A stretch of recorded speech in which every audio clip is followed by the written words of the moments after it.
Today's Bible reading is taken from Acts of the Apostles, chapter 9, verses 31 to 42, and today's Gospel according to John, chapter 6, verses 60 to 69.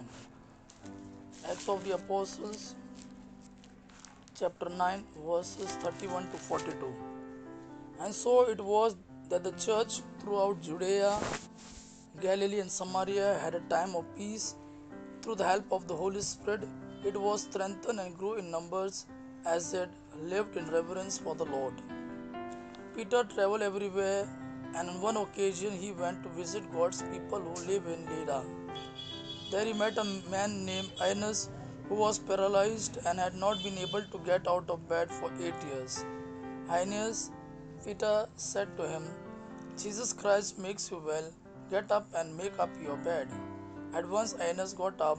All the people living in Lydda and Sharon saw him, and they turned to the Lord. In Joppa there was a woman named Tabitha who was a believer.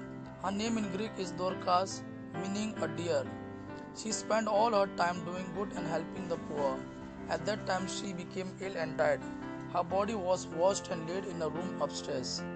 Joppa was not very far from Lydda, and when believers in Joppa heard that Peter was in Lydda, they sent 2 men to him with the message, "Please hurry and come to us." So Peter got ready and went with them. When he arrived, he was taken to the room upstairs, where all the widows crowded round him, crying and showing him all the shirts and coats that Dorcas had made while she was alive. Peter put them all out of the room and knelt down and prayed. Then he turned to the body and said, "Tabitha, get up." She opened her eyes, and when she saw Peter, she sat up. Peter reached over and helped her get up. Then he called all the believers, including the widows, and presented her alive to them. The news about this spread all over Joppa, and many people believed in the Lord. Today's Gospel according to John, chapter 6, verses 60 to 69. Many of his followers heard this and said, "This teaching is too hard, who can listen to it?" Without being told, Jesus knew that they were grumbling about this, so he said to them, "Does this make you want to give up? Suppose then that you should see the Son of Man go back up to the place where he was before. What gives life is God's Spirit. Man's power is of no use at all. The words I have spoken to you bring God's life-giving Spirit. Yet some of you do not believe."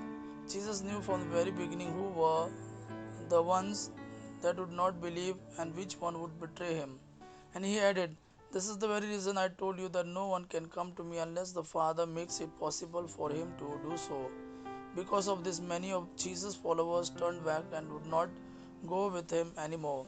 So he asked the 12 disciples, "And you, would you also like to live?" Simon Peter answered him, "Lord, to whom would we go? You have the words that give eternal life. And now we believe and know that you are the Holy One who has come from God." Gospel of our Lord Jesus Christ. Praise the Lord Jesus Christ. May God our Father and His Son Jesus fill you with His mercy, peace and love. Amen.